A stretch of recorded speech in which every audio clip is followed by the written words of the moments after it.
Assalamualaikum warahmatullahi wabarakatuh. Kali ini saya akan membahas terkait pengetahuan kuantitatif untuk bab aritmatika perbandingan deret dan juga baris. Nah, langsung saja ya untuk soal yang pertama. Barisan 4, P,20 merupakan barisan aritmatika. Berapa banyaknya dari 4 pernyataan berikut yang bernilai benar berdasarkan informasi di atas? Yang pertama adalah setiap suku barisan itu positif. Kita lihat ya, untuk barisannya itu kan 4, P sama 20. Berarti kan ini barisannya otomatis akan semakin lama semakin besar ya. Jadi otomatis akan bernilai selalu positif gitu. Maka ini benar. Jumlah setiap dua suku barisan habis dibagi 8. Oke. Jadi kita cari dulu untuk P-nya. Jadi ini adalah sebagai A, P-nya B, yang ini adalah C. Nah, rumusnya adalah 2B sama dengan A ditambah C ya untuk baris aritmatika. Jadi 2P sama dengan A-nya 4 ditambah C-nya adalah 20. 2P sama dengan 24, maka P-nya adalah 12. Maka yang di sini barisannya jadinya 4,12,20 gitu. Jumlah setiap dua suku barisan habis dibagi 8. 4 ditambah 12 itu adalah 16. Jadi dia habis dibagi 8 ya. Kemudian 12 ditambah 20 itu kan 32. Ini juga habis dibagi 8. Maka ini benar ya. 100 itu bukan suku barisan. Oke. Kita lihat dulu ya. UN gitu. UN itu kan rumusnya adalah A ditambah N-1 dikali dengan B. Kalau misalnya nanti dia N-nya itu bernilai bulat, ya pasti dia adalah suku dari barisan tersebut. Oke. Ini UN-nya adalah 100 ya. A-nya adalah ini bilangan yang pertamanya 4 ditambah N, N-nya kita nggak tahu, B-nya adalah 4 ke 12 itu bedanya 8 ya. Oke. Berarti 100 sama dengan 4 ditambah 8N min 8. Berarti 100 sama dengan ini min 4 ditambah 8N.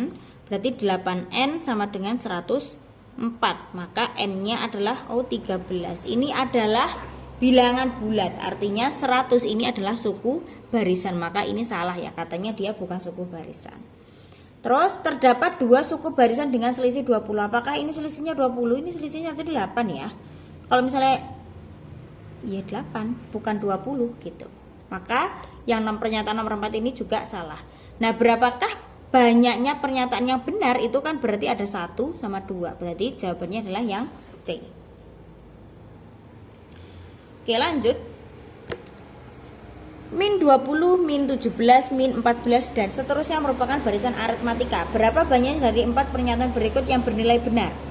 Setiap suku barisan adalah negatif. Oke, ini kita lihat kalau pernyataannya yang di sini barisannya itu kan makin lama makin besar ya. Jadi makin 14 terus jadi nanti min 11 gitu kan. Terus habis itu dia min 8. Terus jadinya ini nanti min 5, terus ini jadi min 2, ini kemudian jadi 1 gitu kan. Nah, berarti kan pasti ada fase di mana dia tuh bernilai positif gitu. Maka yang ini salah. Setiap 3 suku kata berurutan ganjil. Oke, kita lihat ya ini ya. 20, 17, 14. 20 tambah 17 itu kan berarti genap tambah ganjil, jadinya ganjil. Terus ganjil sama genap ini jadinya ganjil. Oke, benar. Oh, benar nih. Tapi jangan dulu, sebentar. Kalau 17, 14 sama 11 apakah dia jadinya ganjil? Oke. 17 tambah 14 ini ganjil ditambah genap jadinya adalah ganjil ya kan. Kemudian ganjil ditambah ganjil jadinya adalah genap. Nah, berarti tidak selalu bernilai ganjil. Nah, min 1 merupakan salah satu suku barisan. Nah, ini adalah min 2 menjadi 1. Nah, ini kan min 1-nya kelewatan nih, nggak termasuk suku, berarti ini juga salah. Setiap selisih 2 suku ganjil barisan adalah kelipatan 6. Oke, coba kita lihat ya, apakah kelipatannya 6? 20 ke 14, min 20 ke min 14, kelipatannya 6 ya. Terus min 14 sama min 8, kelipatannya adalah 6. Berarti ini benar ya. Maka yang benar itu cuma ada 1 doang. Berarti jawabannya adalah yang B. Oke, lanjut. Barisan 14, P-1, 6, 2, min 2 merupakan barisan aritmatika. Nah, jika barisan baru dibentuk dengan membagi 2 setiap suku barisan tersebut, maka rata-rata 10 suku barisan pertama yang baru adalah berapa? Oke, kita lihat barisan yang baru dulu berapa ya ini? 14, jadinya adalah 7 karena bagi 2 kan. Terus P-1 bagi 2. Terus ini adalah 6, berarti 3. 2 berarti 1, min 2 berarti min 1. Oke. Rata-rata 10. Oke, rata-rata berarti X bar itu kan berarti kan jumlah kan? Jumlah suku itu dibagi dengan banyaknya suku gitu kan? Banyaknya suku. Yang ditanyakan adalah 10 suku pertama. Oke, berarti ini kita bisa pakai SN ya kan? Tapi karena dia 10 maka kita pakai S10 gitu. Maka rumusnya apa nih? Berarti N per 2, 2A ditambah N min 1 dikali dengan B gitu kan. Dibagi dengan banyaknya suku karena 10 suku pertama ya udah dibagi dengan 10 gitu. N dibagi 2, N nya adalah 10 ya, dibagi 2 adalah 5. 2A berarti 2 dikali AA nya 7 ini tadi ya. Oke, dikali 7 ditambah N min 1. N nya berapa ini kan? 7 ke berapa, terus 3 ke 1 itu kan berarti negatif 2, terus 1 ke min 1 itu juga negatif 2. Oh, berarti N nya adalah negatif 2.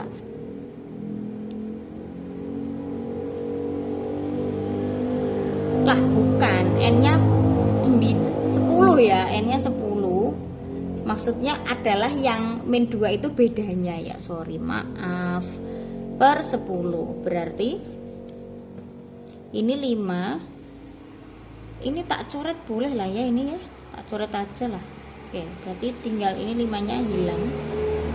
Jadi ini 14 ditambah dengan 9 dikali dengan min 2 berarti min 18 ya, dibagi dengan 2, maka ini jadinya min 4 per 2, jadinya adalah negatif 2. Maka jawabannya adalah yang A. Lanjut, barisan 14, P-1, 6, 2, min 2 merupakan barisan aritmatika, maka nilai P-nya adalah berapa? Jadi 14 ini adalah sebagai A, P-1 sebagai B, kemudian 6 itu sebagai C. Untuk mencari rumus B tadi kan pakai cara yang ini tadi ya, 2B sama dengan A plus C. Maka 2B berarti 2 kali P-1 sama dengan A nya 14, C nya adalah 6, berarti 2P min 2 sama dengan 20, berarti 2P sama dengan 20 ditambah 2 ini ya, jadinya 22, maka P nya adalah 11. Jadi jawabannya adalah yang E. Oke, lanjut, perbandingan kecepatan M dan N dalam mencetak dokumen itu adalah 2:3. Jika M dan N dapat mencetak dokumen dalam 8 menit, maka berapakah waktu yang dibutuhkan N untuk mencetak 5.400 lembar? Nah, jadi untuk mencetak ini ya, maksudnya ini adalah ketika si M sama N itu bekerja sama untuk mencetak 5.400 lembar, itu dia membutuhkan waktu selama 8 menit dan perbandingan kecepatannya adalah 2:3 ini. Nah, kalau misalnya cuma N doang yang bekerja, nah itu waktu yang dibutuhkan itu berapa gitu. Nah, jadi gini ya, 5.400 itu kan sama dengan si M nya itu tadi kan 2X ya, karena dia punya 2X dikali dengan 8 menit gitu. Kemudian yang N nya itu adalah 3X dikali dengan 8, maka jadinya adalah 16 ditambah 24, ini XX ya, jadinya 5.400 itu sama dengan 40X, berarti X nya adalah 5.400 dibagi dengan 40 gitu. Nah, jadinya adalah 135 ya. Ya, jadi kecepatannya yang si N ini tuh berapa ini? Yang N itu kan dia 3X ya, berarti 3 dikali dengan 135, maka hasilnya adalah 405 untuk kecepatannya si N. Nah, si N itu membutuhkan waktu berapa nih untuk mencetak 5.400 lembar gitu. Maka jadinya adalah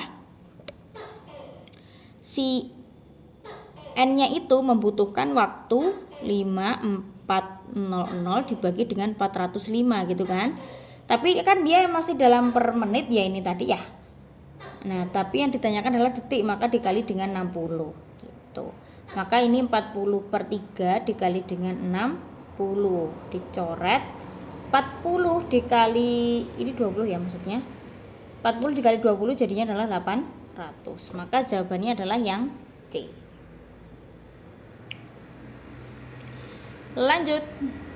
Barisan 1, 2, Y merupakan barisan geometri. Maka nilai 6 min Y adalah berapa? Gitu ya. Jadi ini R-nya itu kan ketahuan ya 2 dibagi 1 itu kan berarti 2 ini. Maka untuk nilai Y-nya ini pasti adalah ya wes 2 dikali 2 gitu kan. Maka dia jadinya adalah 4. Maka 6 min Y berarti 6 dikurangi 4 jadinya berapa? 2. Jawabannya adalah yang A. Oke, perbandingan kecepatan mengetik Anto dan Budi adalah 3:5. Jika Andi mengetik 360 kata dalam 4 menit, maka berapakah lama Budi mengetik 1800 kata? Kita cari tahu dulu kecepatannya si Andi. Andi apa Anto sih? Andi lah ya, ya udahlah Andi gitu. Berarti kecepatannya 360 kata 4 gitu kan? Jadi dia 90 kata per menit gitu dianya. Si Andi nih. Nah, si Budi berarti berapa dong Budi? Nah, Budi itu kan dia punya perbandingannya 5. Si Andinya 3, berarti 5/3 90 ya. Maka ini jadinya adalah ini 30. 5 kali 30 adalah 150 kata per menit. Ini adalah si Budi. Nah, berarti berapa waktunya? Berarti untuk mencari waktu itu adalah banyaknya katanya tadi 1800 dibagi dengan kecepatannya 150. Coret-coret maka jadinya adalah 12 menit. Jadi jawabannya adalah yang B. Lanjut, kalau ini sangat gampang ini ya. Terdapat 2 alat untuk produksi barang, yaitu alat 1 dan 2. Kemampuan produksi alat 1 adalah 3 kalinya alat 2. Maka jumlah produksi alat 2 60 buah selama 5 jam. Maka dalam 1 jam alat 1 dapat memproduksi sebanyak berapa? Oke, kan si alat 2 ini kan 60 buah 5 jam. Berarti 1 jamnya berapa dong? 60 dibagi 5 gitu kan. 1 jamnya dia 12. Untuk yang alat 2, padahal alat 1 itu kemampuannya adalah 3 kali lipat. Nah, berarti dalam 1 jam berapa? Ya udah dikali 3 jadinya berapa? 36. Jadi jawabannya adalah yang D. Oke, lanjut ya ini. Sebuah tangki berisi campuran air dan alkohol dengan perbandingannya adalah 4:3. Dan 5 liter alkohol ditambahkan ke dalam tangki, maka perbandingan air dan alkohol menjadi 4:5 gitu. Maka jumlah air di dalamnya itu sebanyak berapa gitu. Kita lihat ya ini perbandingannya, perubahannya si alkohol itu kan dari 3 menjadi 5 gitu kan. Berarti maka selisihnya itu kan dia artinya cuma 2 gitu kan. Selisihnya cuma 2 ini antara ini gitu. Kemudian yang ditambahkan itu adalah si 5 liter ini. Berarti ya udah nih 5 dibagi 2 berartinya dia adalah 2,5 kan, dia 2,5 nih. Terus perbandingannya si airnya ini kan tadi dia 4 nih. Ya udah berarti 2,5 dikali dengan 4. Jadi hasilnya adalah 10 liter. Maka jawabannya adalah yang B. Ini bisa pakai rumus biasa, bisa kita pakai logika aja seperti ini juga bisa ya. Yang penting ketemu jawabannya itu sama, 10 liter. Nah, ini juga gampang banget ya ini ya. Amir makan di rumah makan sehat membayar 85.000 setelah didiskon 15%. Maka harga makanan sebelum diskon adalah berapa? Nah, ini sebenarnya juga aritmatika tapi dia juga perbandingan gitu. Nah, logika saja ya. Jadi gini, prinsip dari perbandingan itu kalau dia itu senilai itu yang ditanyakan taruh di atas gitu. Yang ditanyakan taruh di atas. Kalau berbalik itu yang ditanyakan itu taruh di bawah. Nah, kalau yang di sini tuh kan sudah jelas ini perbandingan senilai. Karena apa? harga yang sebelum diskon itu kan otomatis dia 100%. Harga setelah diskon itu kan berarti dia artinya semakin sedikit kan? Ya udah, berarti ini perbandingannya senilai ini. Nah, sebelum didiskon dia itu kan 100%. Ya udah, berarti yang ditanyakan taruh di atas nih 100% kan, yang ditanyakan adalah yang sebelum diskon. Nah, setelah diskon kan diskonnya 15%. Berarti ya udah 85%-nya kan berarti. Karena udah 100 dikurangi 15 kan 85. Nah, ini dikali dengan 85.000. Nah, jadi hasilnya adalah ini 1, maka jadinya adalah 100.000. Jawabannya adalah yang C.